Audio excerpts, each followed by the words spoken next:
Assalamualaikum warahmatullahi wabarakatuh. Alhamdulillahirabbil alamin wassalatu wassalamu ala asrofil anbiya'i wal mursalin wa ala alihi washabihi ajmain, amma ba'du. Pertama-tama marilah kita panjatkan puji syukur kehadirat Allah Subhanahu wa taala yang telah memberikan kita nikmat iman Islam, nikmat sehat dan nikmat lainnya. Salawat serta salam kita haturkan kepada junjungan kita Nabi Muhammad SAW beserta keluarga dan para sahabatnya. Semoga kita mendapatkan syafaatnya di yaumil akhir nanti, amin.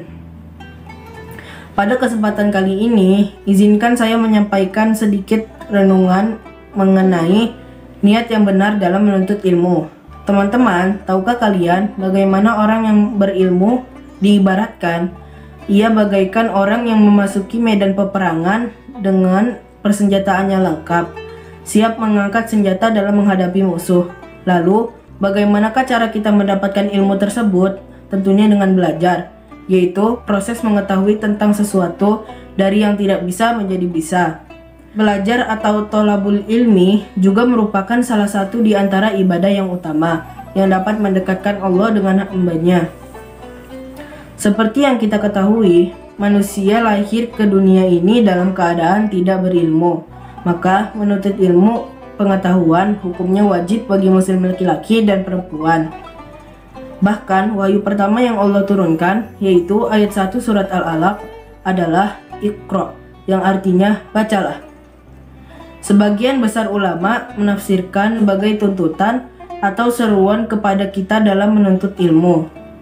Mengapa hal pertama yang diperintahkan adalah membaca, bukan perintah sholat, puasa, zakat, atau haji? Ini menunjukkan bahwa sebelum kita beramal atau beribadah, kita wajib berilmu. Banyak keutamaan dalam menuntut ilmu pengetahuan. Di antaranya adalah yang pertama, akan ditingkatkan derajatnya oleh Allah.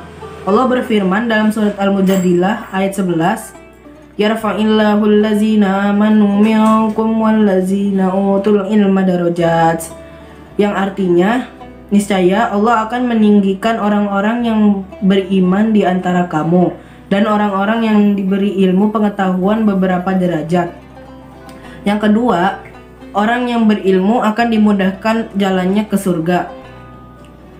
Dalam sebuah hadis Rasulullah SAW bersabda, siapa yang menempuh jalan untuk mencari ilmu, maka Allah akan memudahkan baginya jalan menuju surga. Hadis riwayat Muslim nomor 2699.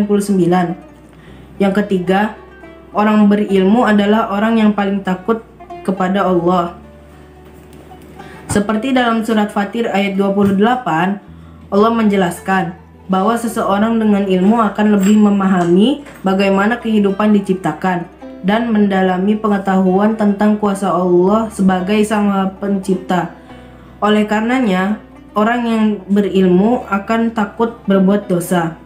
Selain memiliki beberapa keutamaan dalam menuntut ilmu, dalam Islam juga diajarkan bagaimana adab seseorang saat menuntut ilmu, agar ilmu yang ia pelajari membawa banyak berkah bagi kehidupan.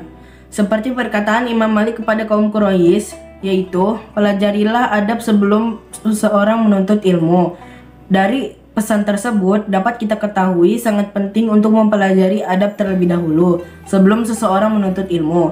Berikut ini adab-adab menuntut ilmu yang perlu kita ketahui adalah: yang pertama, niat ilahi ta'ala. Yang kedua, selalu berdoa sebelum menuntut ilmu. Yang ketiga, bersungguh-sungguh. Yang keempat, selalu rendah hati dan tidak cepat merasa puas. Yang kelima, fokus mendengarkan dan menyimak. Kesuksesan dalam menuntut ilmu ternyata bukan terletak pada kurikulum, sarana dan prasarana atau lainnya, tetapi sangat ditentukan oleh niat yang benar, tulus, dan bersungguh-sungguh. Karena ilmu itu datangnya dari Allah, maka hendaknya belajar itu diniatkan ikhlas untuk mencari ridho Allah. Imam Ahmad ditanya mengenai apa niat yang benar dalam belajar agama. Beliau menjawab, niat yang benar dalam belajar adalah apabila belajar tersebut diniatkan untuk dapat beribadah pada Allah dengan benar dan untuk mengajari yang lainnya. Keikhlasan dalam menuntut ilmu akan memberikan pengaruh kepada pribadi orang tersebut yang dapat dirasakan oleh orang yang berada di sekitarnya. Di antara tanda-tanda ikhlas dalam menuntut ilmu adalah yang ke-1, membuahkan ilmu yang bermanfaat. Tanda paling jelas yang menunjukkan bahwa seseorang memiliki niat yang benar dalam menuntut ilmu adalah ilmu tersebut bermanfaat bagi dirinya. Ilmu tersebut akan memberikan manfaat kepada pemiliknya dengan membuat hatinya semakin lembut, jiwanya yang semakin tunduk kepada Rabb-nya, lisan dan pandangannya semakin terjaga, dan seterusnya.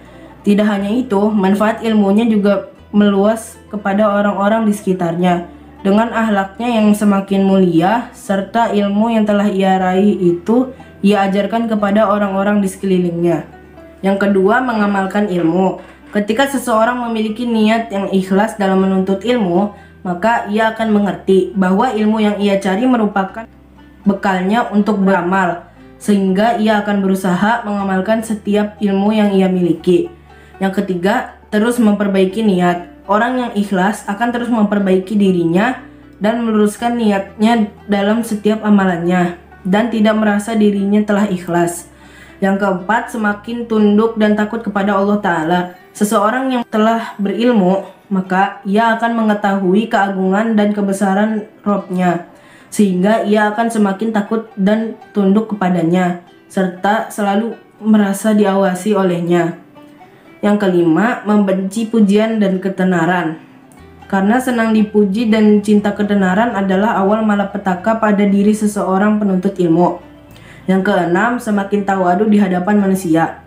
Bagai ilmu padi, ilmu bermanfaat yang dicari semata-mata mengharap ridho Allah akan membuat pemiliknya semakin tawadu di hadapan orang lain, tidak merasa lebih hebat dibanding orang lain. Di dalam sebuah hadis Rasulullah SAW menyampaikan, jika seseorang meninggal dunia, maka terputuslah amalannya kecuali 3 perkara, yaitu sedekah jariyah, ilmu yang bermanfaat, atau doa anak yang soleh. Hadis riwayat Muslim nomor 1631. Oleh karena itu, setelah kita mengetahui keutamaan menuntut ilmu didasari dengan niat yang ikhlas lillahi ta'ala, hendaknya membuat kita semakin bersemangat, fokus dan bersungguh-sungguh dalam belajar demi mencapai kebahagiaan hidup dunia dan akhirat. Demikianlah sedikit renungan yang saya sampaikan, kurang lebihnya mohon maaf. Wabillahi taufik wal hidayah. Wassalamualaikum warahmatullahi wabarakatuh.